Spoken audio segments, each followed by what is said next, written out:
पल्लवी, आप सभी का ग्राम सेवा न्यूज चैनल में तहे दिल से स्वागत करती हूँ। ग्राम सेवा न्यूज चैनल महाराष्ट्र में भिवंडी, शिरडी, सूरत, नासिक, सोलापुर, बेंगलोर इन सभी शहरों में गुजराती के साथ साथ मराठी, तेलुगु और हिंदी माध्यम के द्वारा प्रसिद्ध हुए। आज ही ग्राम सेवा न्यूज चैनल को सब्सक्राइब करें, शेयर करें और लाइक करें। नमस्कार, ना पेर नवीन अय्या राजన్న సిరిసిల్ల జిల్లా టీజేఎఫ్ జనరల్ సెక్రటరీ.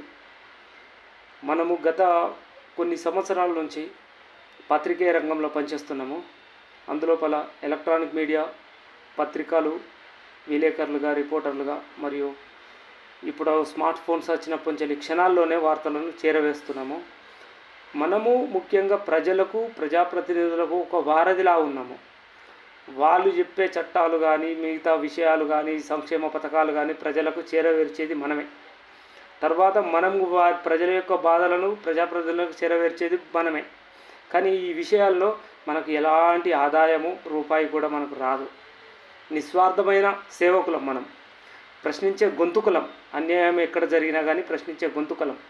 కాబట్టి మనకు కూడా కడుపు ఉంది, ఫ్యామిలీ ఉంది, ఎన్నో ఉన్నాయి. కాబట్టి గతంలోనే మన మాజీ మంత్రివర్యులు కేటీఆర్ కానీ, ముఖ్యమంత్రి వర్యులు కేసీఆర్ కానీ విలేకరులను, రిపోర్టర్స్, జర్నలిస్టులను మేము ఆదుకుంటాం, మేము అండగా ఉంటామని ఎన్నోసార్లు హామీ ఇచ్చారు. 10 సంవత్సరాల నుంచి ఒక్క హామీ కూడా నెరవేరలేదు. వాళ్ళకేం ఇల్లు కట్టియలేదు, ఇల్లు కట్టిస్తామని చెప్పారు. వాళ్ళ పిల్లల ఎడ్యుకేషన్స్కు ఫీజు రీంబర్స్మెంట్స్ ఇస్తామని చెప్పారు, ఇవ్వలేదు. హెల్త్ ఇన్సూరెన్స్ ఇస్తామన్నారు.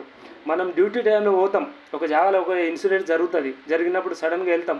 ఆ టైంలో ఒకవేళ ఎక్స్పైర్డ్ అయితే మనము 10 లక్షల ఎక్స్గ్రేషియా కూడా ఇస్తామని చెప్పారు, ఇవ్వలేదు. మన బాధలు ఎన్నో ఉన్నాయి. విలేకరులు అనేవాళ్ళు 4 సింహాల తర్వాత 4వ సింహం, కనబడి సింహం, 4వ సింహం విలేకరులే. వీళ్ళు కూడా పబ్లిక్కు సర్వెంట్సే. పోలీస్ డిపార్ట్మెంటు, ఇతర డిపార్ట్మెంట్ లాగా సర్వెంట్సే, కానీ జీతాలు లేని సర్వెంట్స్. సోషల్ సర్వీస్ అనేది ఒక నిజమైన విశ్వాసంతో, నిజమైన నీతి నియమాలతోటి ముందుకు నడిపించేది సోషల్ సర్వీస్. ఆ సోషల్ సర్వీస్లో మనం ఒక భాగం. కాబట్టి మనకు కూడా బ్రతకాలి, మనం కూడా ముందుకు తీసుకెళ్ళాలి అనే ఉద్దేశంలో ఈ సర్వీస్ చేస్తున్నాము. కాబట్టి ఈ సర్వీస్ చేస్తున్నాం కాబట్టి గత ప్రభుత్వం విస్మరించింది వాళ్ళు ఇచ్చిన హామీలను. ఇప్పటికైనా నేనేమంటున్నా అంటే, మా జర్నలిస్టులకి అక్రిడిటేషన్ కార్డులు అంటే అందరికీ ఇవ్వరు. మెయిన్ టీవీ ఛానల్స్ ఉన్న వాళ్ళకి ఇస్తుంటారు.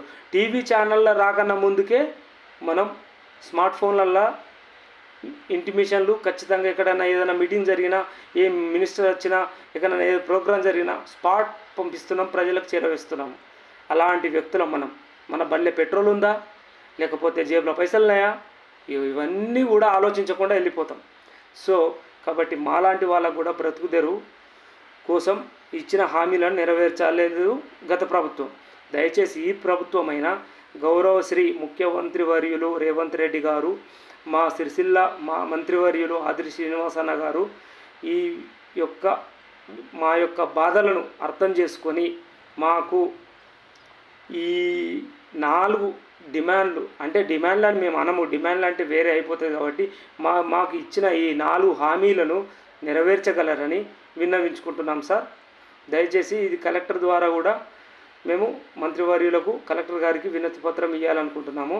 కాబట్టి మాలాంటి ప్రజలకు, ప్రజాప్రతినిధులకు అండ్ పోలీస్ డిపార్ట్మెంట్కు ప్రతి ఒక్కళ్ళకి వారధిగా ఉండే వ్యక్తులం కాబట్టి మమ్మల్ని కూడా కాపాడాలని కోరుకుంటున్నాము. మేము కోరింది గివ్వే: ఉండడానికి ఇల్లు, మా పిల్లల ఎడ్యుకేషన్కి సంబంధించి మాకు హెల్త్ ఇన్సూరెన్సు, ఒకవేళ చనిపోతే కుటుంబం రోడ్డున పడుతుంది కాబట్టి పడకుండా ఒక 10 లక్షల ఎక్స్గ్రేషియా గివ్ ఇస్తే మాత్రం మాకు చాలు.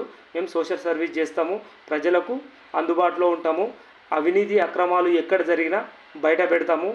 పోలీసు వాళ్ళతో ఫ్రెండ్లీ పోలీస్గా ఉండి వాళ్ళకు సహకరిస్తాము, మీకు సహకరిస్తాము, అందరికీ సహకరిస్తాము. ఇది నా ఒపీనియన్. కాబట్టి దయచేసి ఈ విషయాన్ని ప్రభుత్వం దృష్టికి తీసుకురావాలని నేను నా మనస్ఫూర్తిగా కోరుకుంటున్నాను. నమస్కారం.